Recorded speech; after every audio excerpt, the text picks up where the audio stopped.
how to disable notifications in DeepSeek app. Hey everyone, welcome back to the channel. If you are new here, don't forget to hit the subscribe button and turn on the notification bell to not miss any updates. So let me tell you the important thing first.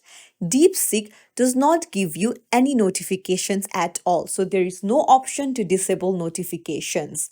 I'll show you. So you can head over to settings in your phone and then you can go to notifications option and you can see there is no DeepSeek option at all. You can see I do have the app on my phone, but when I go to settings and then I search for the app, it's not there.